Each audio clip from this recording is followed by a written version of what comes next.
Why is a Q grader important to my cup of coffee? It's the quality and standard of that coffee. Are you a Q grader? We need something that will communicate coffee. 50% who sit this particular exam fail. Passion for coffee. Where is the Q grader if they're going to get involved? Get involved. Yes. What score range do you have to get your coffee in? We'd spend 3 hours just looking for insects because it's very costly to do.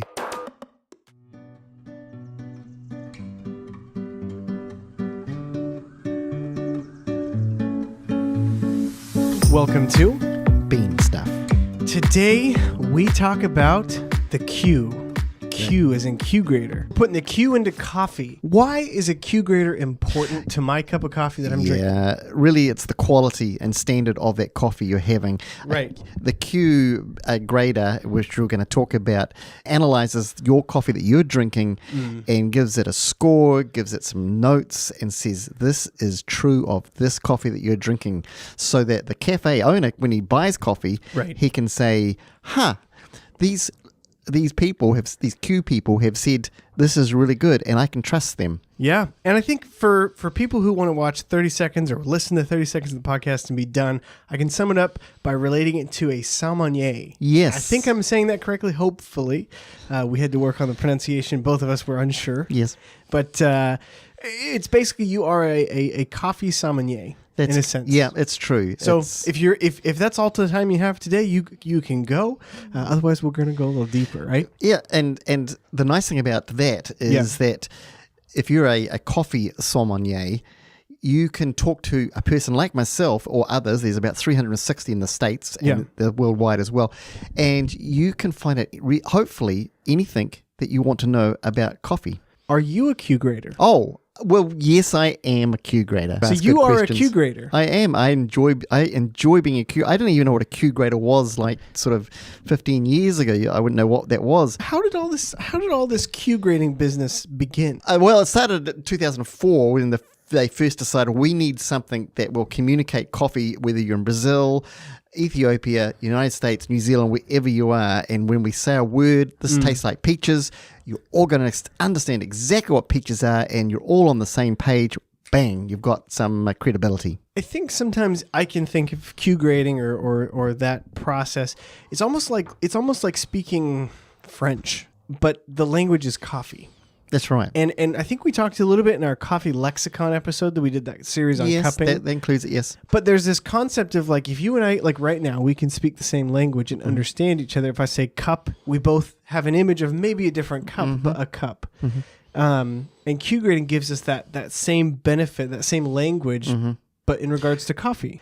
So starts in 2004. When did you start getting into Q grading, and how did that happen? Right. Around about 2000, I was getting into coffee. I changed countries even to get further involve myself in coffee. Right. And we're about 2000, somewhere in there. So about 9 years later, I suddenly, my boss said to me, what's this Q grade? He asked a very similar question. And I looked into it and found out, wow. When I'd only been around for 5 years at that point. Exactly. And I looked in and I thought, well, here's an exam I actually would love to take. It's scary, silly. It's like, the lawyers have the bar exam. Right. This is the coffee bar exam. It's kind of like the master's or like your PhD. PhD, yeah, exactly.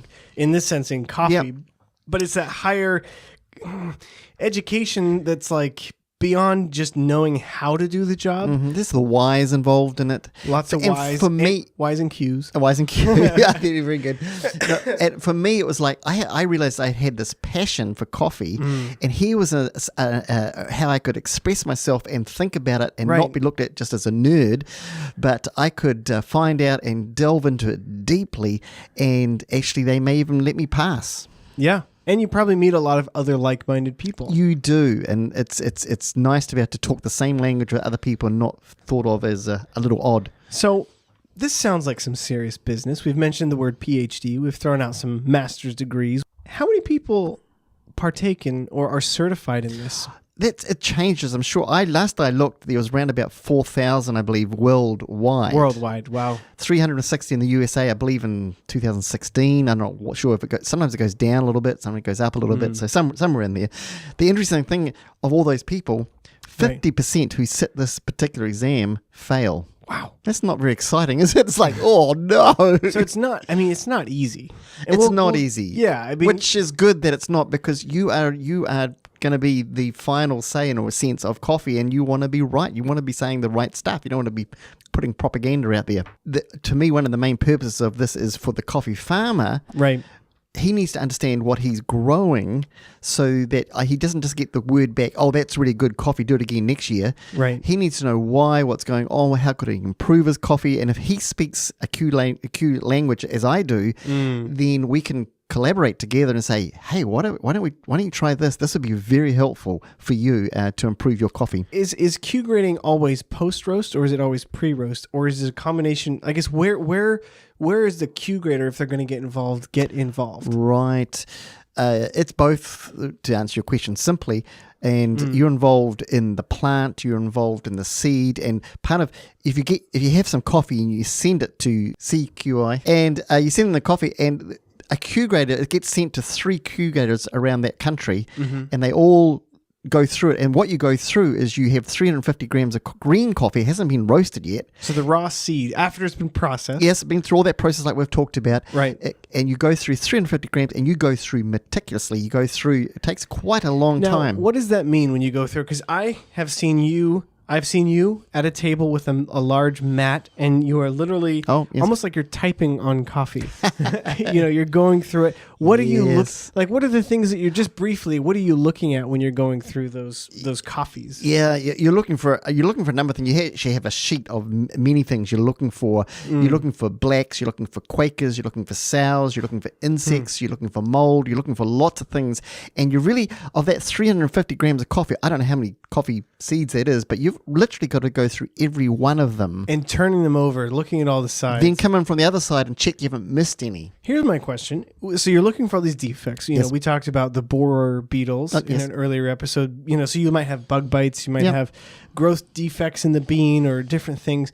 Are there any things that you can look at with the bean and go, oh, this is a good bean? Or is it just the lack of defects signify a good coffee?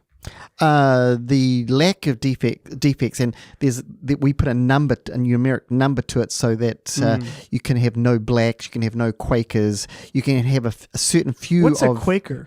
A Quaker's a seed that's not actually, you can't roast it. You roast it and it's still white. And therefore, there's things going on genetically or on the farm that have made. What does a Quaker look like? When you first see a Quaker, it's got a slightly darker looking colour to it. Interesting. But when you roast it, it doesn't change colour. But then you can see it quite well. If that goes through the grinder into your coffee, your taste horrible. Which is again why you want to have your coffee. Certainly, people to go through and check it for you. And so that's on pre-roasted. That's right. Post-processed coffee. That's pre. That's post-processed. Post-processed. Yes, I see where you're going here. Yeah. So what's is there a score range for green coffee that you're looking for, or is it not numbered at that point? No, there's score ranges there that you're looking for. And that's to be classified as specialty coffee. What score range do you have to get your coffee in? Oh, well, there's a number of categories, but it's pretty high, for me to say. And you're allowed... Because you want consistency. You want a lot of good coffee. And for each of those things we've talked about already, there's a certain amount you're allowed and a certain amount you're not. If you have one of them, if for specialty coffee, that coffee will not be special. It will drop in its grade. And it's some commodity of coffee. It could be commercial coffee. It could be all sorts of grades. It goes down from there. Yeah. So to take this to a different perspective on the same thing, let's say I've got a coffee farm and I want to have my coffee graded so that I can say, Reed Allen Farms has specialty coffee this year from this batch.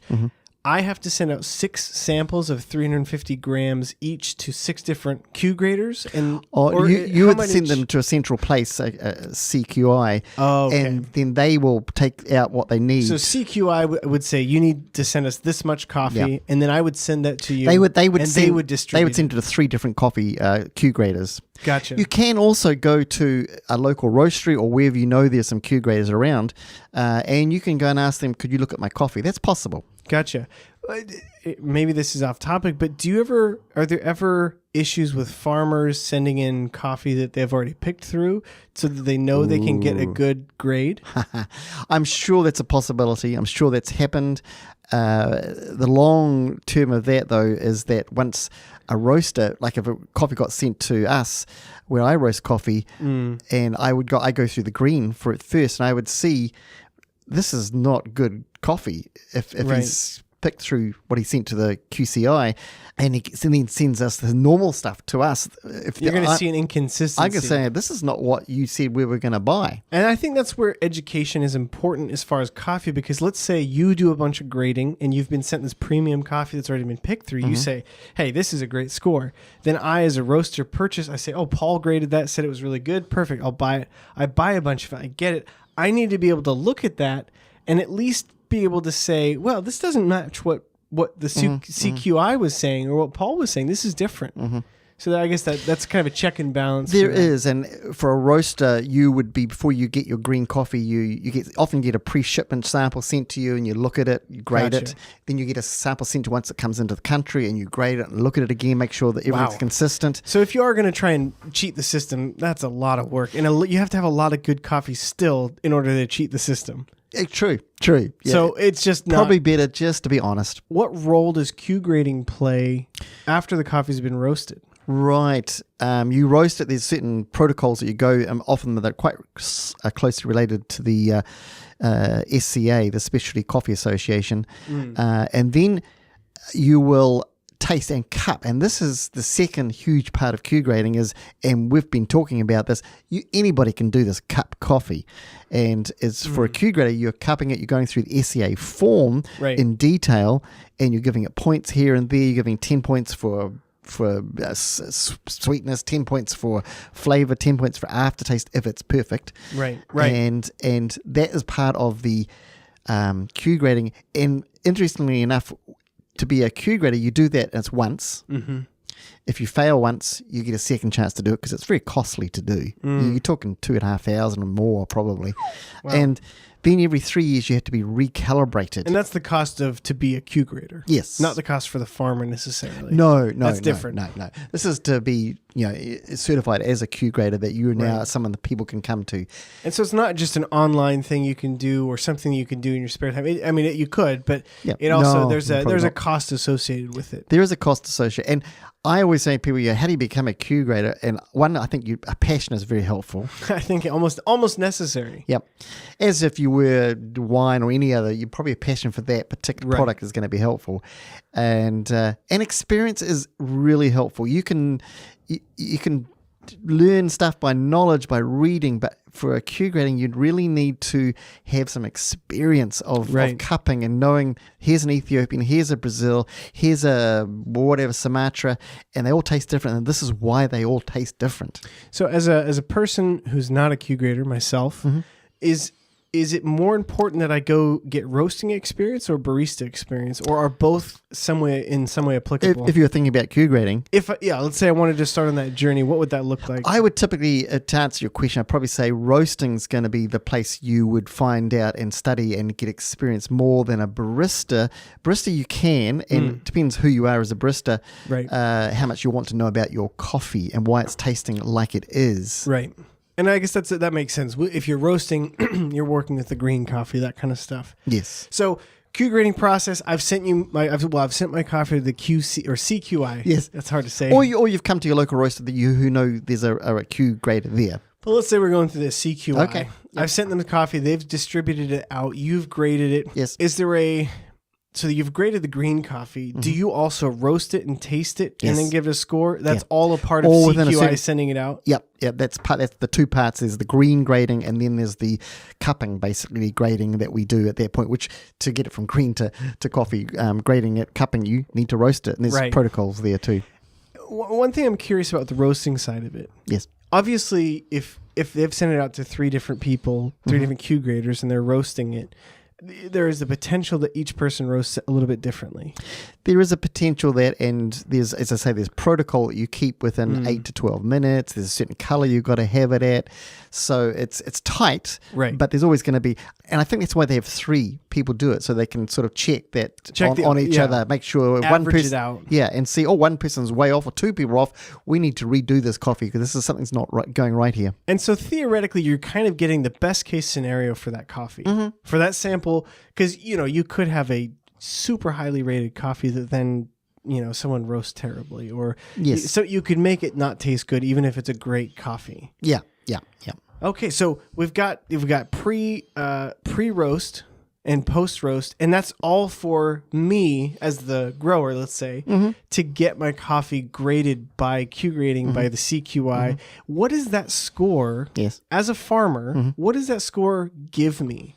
Or like, how does that help me? Right. And unfortunately, there's more than just the score. There's a lot of descriptives and communication that goes at that point comes with it. A lot of documentation comes with that of why we gave it that score, because you can't just write anything down.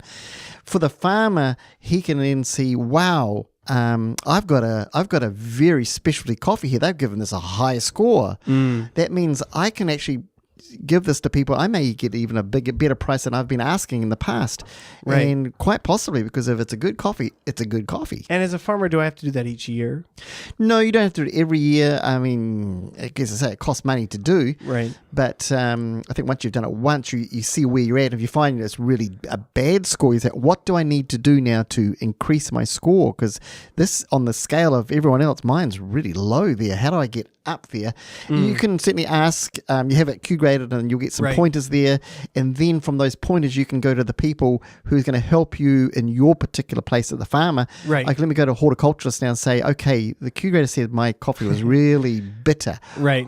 Is there something that I'm doing on the farm that is affecting its bitterness? What's going on here? Something I just thought of. Yes. I don't know how far I can go with the analogy because my experience is lacking in this field, but I think of a purebred dog. Oh, I don't know where this is going. Yeah, this might be bad. But so a purebred dog has traits. Each breed has different traits and different things like that. Yes. And if I'm a breeder of dogs, let's say I breed a set of dogs or whatever they're called, a bundle, yes. a group of puppies. Thank you. And let's say they're show dogs. Well, they're going to get graded on the purity of their breed. And if I have someone take a look at them, I can get paperwork for these dogs. Yeah. And if I go to then sell those dogs, I can prove, I can say, here's the DNA for this dog. Here's why here's its lineage, that kind of stuff. It makes me think of that with coffee. Let's say I've gone to you, I've gotten this whole process. You've given me a fantastic score. Thank you. You're welcome. But I can now take that and I can use that to market my coffee. I can say, I know I've talked to Tim Olmquist, who was on the podcast a while back, about when he worked at Klatch and like ordering coffee and how they would sometimes order specific coffee because they know, okay, this coffee has got this flavor, these things. We want to try that. They get samples and then taste it. So it gives the farmer an ability to say, here's what it tastes like, and don't take my word for it. Take this trusted word for it. Yeah.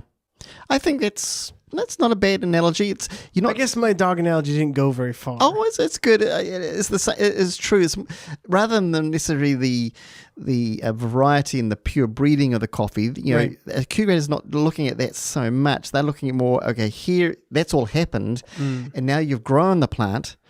And we've roasted the plant, and we're going to check the plant and with the roasting now, and we're going to say, this is looking really good. It's, I guess, if you're a dog analogy, it's at the show, and they look and check the mouth, and they say, that's really good. I think check the length of the fur, it's fluffy. This is a nice corgi, whatever it is. And I think for that, I was thinking like, okay, this is a good coffee, a good breed of dog, because it doesn't have defects in the fur, or it looks like what it's supposed to. I think I agree. So this sounds impressive. I remember, I remember when you were studying for it. I remember you had that box of smells. What's that box called? Oh, the Linnaeus Cafe. Yes, the Linnaeus Cafe. And you had to memorize like 100 different scents, and then you had to smell coffee. I think it was 35, but 100. We'll go for 100. Or I'll say 100 today, because I think it's grown since then. Was it 200? I can't remember. It was probably 1,000. Oh, it was. It's I'm still smelling them now. But you had to memorize all these smells, and then you'd go in and smell coffee and tell them, what coffee it was, and all these tests and stuff like this. So really, I guess what I'm getting at, there's a lot to it. How does one begin to prepare for something like this? Like it's not necessarily, it doesn't seem like the most, you just do a little bit of coffee work and then you'll get it. It's not just a quick and easy thing. Yeah. I mean, how do you prepare for such a thing? I've talked about experience is really helpful. Right. Reading some books, true, that give you knowledge. I think experience tops that as such. Probably, like if any of our listeners want to become Q graders and want to go look into that further, they're on a good ride already. They've already started. If you're dedicating time to listen to a podcast on coffee, I would say if you're listening to Bean Stuff, if you have a gram scale and you know what a burr grinder is, you're on your way. Now, I would put this caveat in here. Yes. And I would say if you've listened to all 42 episodes so far, yes, you will probably still fail the Q grading test. Yeah. Because as I say, you need experience. It's just not knowledge by itself. You need some Right. experience to. For me, it was having 10 years of roasting experience and buying green coffee and tasting and cupping every day. And then I came beside me. Bruno Zuzo came along to me, and he'd already done it once, and he helped me immensely in saying, "Okay, let's see where you're going. Let's hone your skills here." So some mentorship as well. Mentorship was really helpful. I had another Stephanie who now works at Buckman's here in Portland. Mm-hmm. We would meet once 2 weeks, every 3 weeks. We'd spend 3 hours just looking for insects in our coffee. Practicing. Just also organic acids. We'd look at we'd do all the linears. You found organic acids with your fingers? No, yes, I got my fingers. You had your fingers moving at the same time. I was still on the green grading, and then I'm sure moving if you on. were playing the piano, or and like organic acids, you can do at home. You can mix salt with sugar and make solutions, and say this one's more salty than this one, and then this one's more sweet than this one. This has got vinegar taste. It just goes on and on. Well, and when we talked to Michael Ryan a while back now as well, who I believe is a Q grader. Oh, wow! There we go. But one of the things we'd asked him was like, what's an important piece to work on as you're, working on in coffee and as you're establishing yourself in the industry? And he had said, work on your palate as a point to focus on. And I think with Q grading, obviously there's the visual aspect of grading the green coffee, but there's a lot with the palate as well. There is. And that comes with experience. You have to taste a lot of coffee to understand what that is like and get the nuances with that. And with the whole Q grading thing, if you're these days at 6 days, it was different to when I did it earlier on. Now those 6 days, they're pretty relaxed 6 days. They're just one test a day, just kind of hanging out, travel somewhere, go see the sights for most of it. Talk about lay back. No. It was 6 days of intenseness. And the first, I believe, 3 days is just learning and getting more knowledge, more understanding, tasting practices, etc. with it. And getting comfortable with everything. Yeah, having a practice test on those 3 days. But it's not like a relaxed, comfortable. It's like there's a goal in mind. Yeah, because the second 3 days is, I think, 19 plus whatever exams. Right. So it's 19 exams on triangulation, and then you move into the 100 questions about coffee. It reminds me a bit of when you took your citizenship test. Oh, that was easier. Seriously? It really was. But you had 6 days, intense. 3 days are first kind of getting warmed up, getting ready, learning, getting kind of dunked in the deep end, I guess. You're getting ready for that. So after those 3 days of dunking in the deep end, what's next? Oh, then there's, as I say, there's 3 days of exams. Wow. That's right. And what is it? I don't know. I can't remember how long it was, the day, probably 8-hour day sort of thing. You had lunch, I'm sure. You were in a dark room, chained to your desk. Well, sometimes you were in a dark room because you didn't want to see the color of they wouldn't allow you to see the color. You had there was a lot of stuff going on. Infrared. There was a lot of stuff. But, and it's just, for me, it came down to stamina.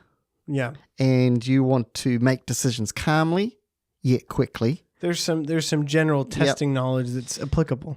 And because you're going to be tasting so much, you don't want to waste your precious taste buds. You want to just do what you need to do and don't go overboard. I think the biggest thing, I don't know if this is what you learned from Q grading or something else, but one of the biggest things I've learned in tasting coffee, specifically smelling coffee, is to smell the coffee and then smell the back of your hand or your shirt or something to cleanse out You're your almost nasal. a Q grader, Reed. Actually, that tip that you're talking about there, I learned that when I first went to be a Q grader. One of the other guys... Now, when you say first, did you fail your test? No. Fortunately, I got it first time, fortunately. Mate. I think the acid pairs, pairing acid coffees, I think I failed that, but they allow you to do it 3 times on that one day. Mate. And I did the second time, and I relaxed, I got calm, and it was a breeze at that point. But you learned about the sniffing. Oh, yes. That's where I first learned. We were doing triangulation, and with triangulation, you smell the coffees, and then you do like a cupping, full-on cupping, and you do this for heaps of coffees. And, it's which one's not like the other two sort of thing, all the way from sniffing to full-on cupping. Mm-hmm. As we got towards it, he said... I've learned something really easy here. Not easy. I've learned something really important here. He says, I smell the coffee, and that's basically all I do. I don't bother about the cupping almost. And our leader then, who originated this whole Q grading system, he said, that is very perceptive, he says, I agree. He said, 80% of what you're going to cup is what you smell. That really helped me because from then on, and today, now I'm smelling coffee before I taste it. Yeah. If I don't get a chance to taste it, I don't care. I'm going to smell it. And that gives you a lot of information about that coffee. And then smelling your hand in between different coffees just allows you to neutralize what your palate's tasting or smelling. Yeah. So I want to kind of shotgun real quick. Yes. Real quick. Just bang, bang, bang. Okay. Here we go. It's like a Q grader exam. Yeah, exactly. This is your first test. Some of the sections that you would put in our notes about what things you need to know about in order to kind of take or to look at this exam. I just want to kind of go through some of those quickly because I think we'll go through some of them a little more deeply in other episodes. Yeah. But what are some of those areas of expertise that you kind of get tested or graded on? Oh, there's a lot. So there's 19 tests you're going to get, and one of those tests is a day of cupping of 4 different origins, or 3. In my day it was 4. I think it's now 3 different origins. Yeah, and you have 6 cups on each flight, and it goes on and on. Wow. So one of the first ones is olfactory, to do with the nose and smelling, like we're talking about. And the big one there is buy yourself or find someone who has a L'Anes du Cafe set of the 35, I think is flavors. 35,000. 35,000 flavors. And just start doing there and you will surprise yourself how quickly you can learn and relearn something that you thought was tobacco, something you thought was apple. You go, I'm smelling this, and this is actually what apple really smells like. I realized what I thought apple smelled like before, I was a little off. That wasn't quite apple. I was thinking something else, actually. But here you have a box that just helps you hone in and standardize. Centralize, yep. Earthiness. Oh, smell it, and it smells like dirt. You go, okay. Yeah. So it's olfactory. So you got olfactory, then there's cupping. Cupping that we've gone through a lot of, and you're going to look at. And specifically in cupping, the triangulation type of. Cupping is separate to triangulation. I was wrong. But triangulation does include cupping. So there's triangulation. Triangulation, I enjoy triangulation. As I say, you smell it and you learn a lot, and that's where you have 2 cups maybe from Colombia, 1 cup from Brazil, and you've got to decide which one. So one of these things is not the same, but 2 of them are. Exactly. We could sing the Sesame Street song I was just thinking that, one of these things is not like the others. But they have a set of 3, and there's 6 sets on each table, and then they take all those and give you another set of 6, and then take that into another set of 6, and whoo, it's like I gotta stop. I'm overload, onslaught of coffee, and some of them gets very specific. Like you get 3 coffees from Colombia, right? But one of them, but different regions or different processes. They and then they'll add a little certain acid there to one of the cups, particularly the cupping ones now, and it tastes like blue cheese, and coffee probably shouldn't taste like that. No, I think if your coffee tastes like that, there's something wrong. Something's wrong there, and so they're just checking that you're not just ticking answers, and you've got to have a calibration before all this so that you're all on the same page. So if someone is way off, it will be noticeable. So you can't just make the stuff up. You got to be honest of what you're tasting. Yeah, and we move to sensory. Sensory, that's mixing, matching organic acids. There's phosphoric, acetic, citric, malic, all that sort of stuff.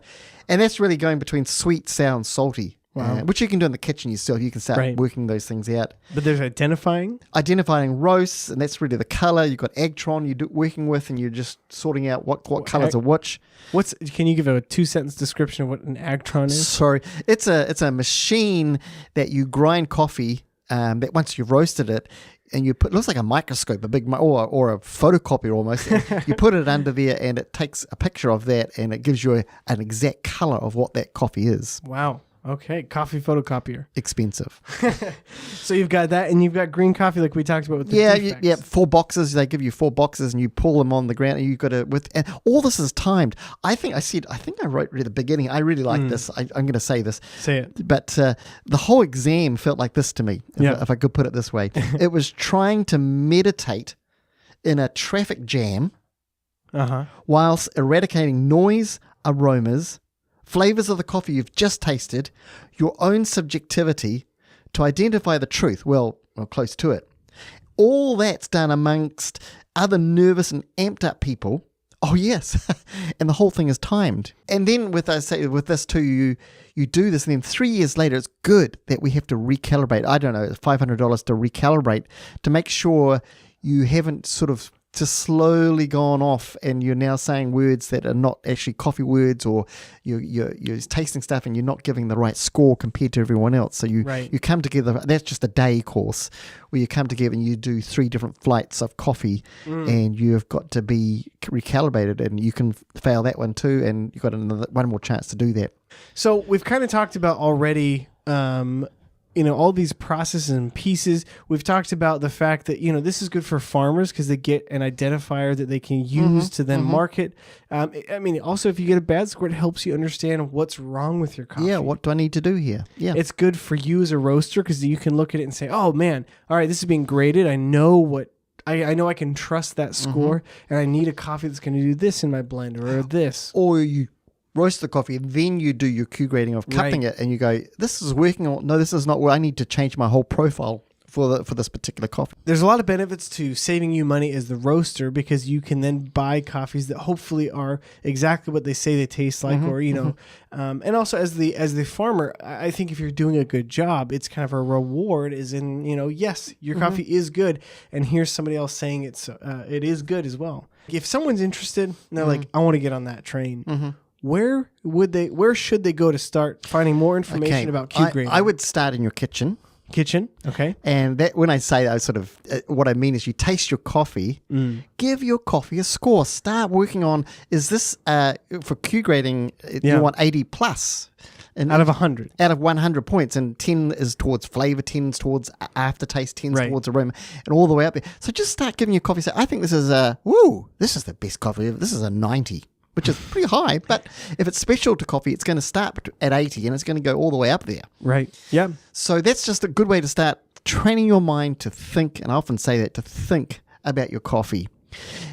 If you after you've done that and you realize I'm enjoying this, and we've sort of said, I think it's more than enjoying it. You're passionate, like you had said. Yes, exactly. The SCA has Roasters Guild, and they have a lot of different levels. You can go level 1, level 2. There's a whole lot of things going on there. Yeah. You can go to Boot Coffee down in San Francisco, and he does actually Q classes as well. Yeah. So there's a lot of places you can go to get this done. And we'll put some links to those resources as well.